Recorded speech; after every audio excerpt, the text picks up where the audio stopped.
Noodles తయారు చేసే విధానం షేర్ చేస్తున్నాను. హాయ్ ఫ్రెండ్స్, నమస్తే. Welcome to Anu's kitchen.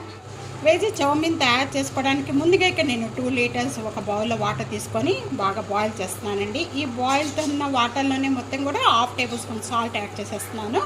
అలాగే 1 టేబుల్ స్పూన్ ఆయిల్ యాడ్ చేస్తున్నాను. కుకింగ్ ఆయిల్ చౌమిన్ అంతా కూడా దీంట్లో వేసేస్తున్నాను. ఇక ఐ ఫ్లేమ్లోనే పెట్టేసుకొని మొత్తం కూడా కుక్ చేసుకోవాలి. మనం ఒక నూడిల్ అనేది పట్టుకొని ఇలా కొద్దిగా పీసెస్ కట్ చేసేస్తే కట్ అయిపోవాలి వెంటనే కూడా. అలా అంతవరకు కూడా వీటిని ఉడికించుకోవాలి. ఇంకా బాగా ఇవి కుక్ అయిపోయినాయండి. ఓవర్ కుకింగ్ చేసుకుంటే నూడిల్స్ తినడానికి బాగుండవు. ఇంకా మనం ఈ స్టవ్ బంద్ చేసేసుకుందాం. ఇక్కడ ఒక స్టెయినర్ తీసుకున్నామండి. ఈ స్టెయినర్లో మొత్తం కూడా వడపోసేసుకుందాము. ఇలా వడపోసుకున్న వెంటనే కూడా కొద్దిగా చల్లటి వాటర్ అనేది వీటి మీద పోసేసుకోవాలి. టేబుల్ స్పూన్ ఆయిల్ యాడ్ చేసుకోవాలి. నూడిల్స్కి పట్టించేసేద్దాం. ఇలా మొత్తం కూడా ఒకేసారి ఇలా నూడిల్స్ ఎక్కువ చేసేసుకొని మీరు టిఫిన్ బాక్స్లో పెట్టడానికి, లంచ్ బాక్స్లో పెట్టడానికి పిల్లలకి ఇవన్నీ కూడా ఫ్రిడ్జ్లో పెట్టేసుకుంటే మనం కొద్దిగా తీసుకొని ఎప్పుడు కావాలంటే అప్పుడు మనం veg noodles, egg noodles, chicken noodles ఇవన్నీ కూడా తయారు చేసుకోవచ్చండి.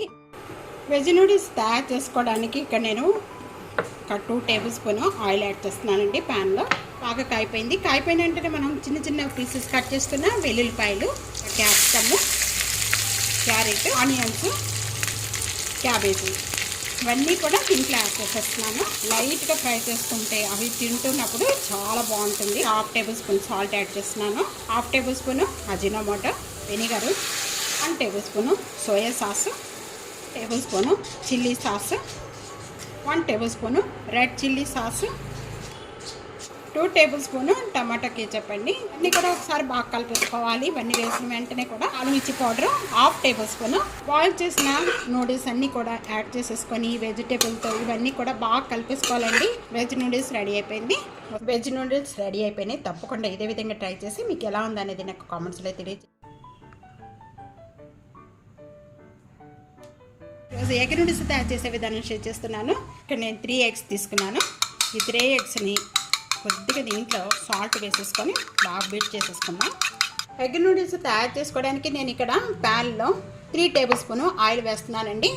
ఈ మొత్తం ఆయిల్ అనేది వేసిన వెంటనే కూడా ఈ ప్యానానికి మొత్తం కూడా బాగా స్ప్రెడ్ చేసుకోవాలి. ఈ విధంగా బీట్ చేసుకున్న ఎగ్స్ అంతా కూడా దీంట్లో వేసేస్తున్నాను.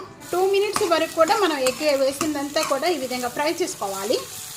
2 మినిట్స్ వేయించుకున్న ఈ ఎగ్ అంతా కూడా నేను ఒక బౌల్లో తీసేసుకుంటున్నానండి. ప్యాన్లోని 1 టేబుల్ స్పూన్ ఆయిల్ యాడ్ చేస్తున్నానండి. ఇది కూడా బాగా కాగిపోయింది. కాగిపోయిన వెంటనే కొద్దిగా క్యాప్సికమ్, కొద్దిగా సన్నగా తరుగుతున్న క్యాబేజీ, 1/2 ఉల్లిపాయ, కొద్దిగా carrot, 1/2 table spoon salt add చేస్తున్నాను.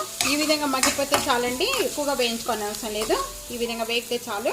ఈ విధంగా వేగిన వెంటనే కూడా ఒక 1/2 table spoon white pepper powder, 1/2 table spoon Ajinomoto, 1 table spoon chilli sauce, red chilli sauce, table spoon green chilli sauce, 1 table spoon soya sauce, table spoon vinegar, 1 table spoon red chilli powder, 1 table spoon black pepper powder. ఫ్లేమ్లోనే పెట్టేసుకోవాలి stove. ఇప్పుడు మనం ముందుగా fry చేసుకున్న egg ఇదంతా కూడా దీంట్లో వేసేసుకోవాలి. మినిట్ వరకు కూడా ఈ ఎగ్స్ బాగా వేయించుకున్న వెంటనే కూడా ఇక్కడ మనం ముందుగా బాయిల్ చేసుకున్న నూడిల్స్ అన్నీ కూడా యాడ్ చేస్తున్నాను. దీంట్లోకి అన్నీ కలుపుకోవాలి. ఎగ్ నూడిల్స్ రెడీ అయిపోయింది. ఒక సర్వింగ్ ప్లేట్లో తీసేసుకుందాం. లాస్ట్ మీరు తించే ముందు కొత్తిమీర లేక స్ప్రింగ్ ఆనియన్స్ వేసుకోవచ్చు. నేను ఆ 2 వేయట్లేదండి. తినేటప్పుడు నిమ్మకాయ పిండుకొని తింటే బాగుంటుందండి. Egg noodles ready. తప్పకుండా ఇదే విధంగా ట్రై చేసి మీకు ఎలా ఉందనేది కామెంట్స్లో తెలియజేయండి. ఫ్యామిలీతో, ఫ్రెండ్స్తో వీడియోని షేర్ చేస్తుండండి. వీడియో లైక్ చేస్తుండండి. మీ ఇంట్లో మీరు ఏ విధంగా తయారు చేసుకుంటారో ఎగ్ నూడిల్స్ నాకు కామెంట్స్లో తెలియజేయండి. సబ్స్క్రైబ్ చేయడం మర్చిపోవద్దు. లైక్ చేస్తుండండి వీడియోని. Thank you for watching. Next వీడియోలో మళ్ళీ కలుద్దాం. అంతవరకు సెలవు. బాయ్.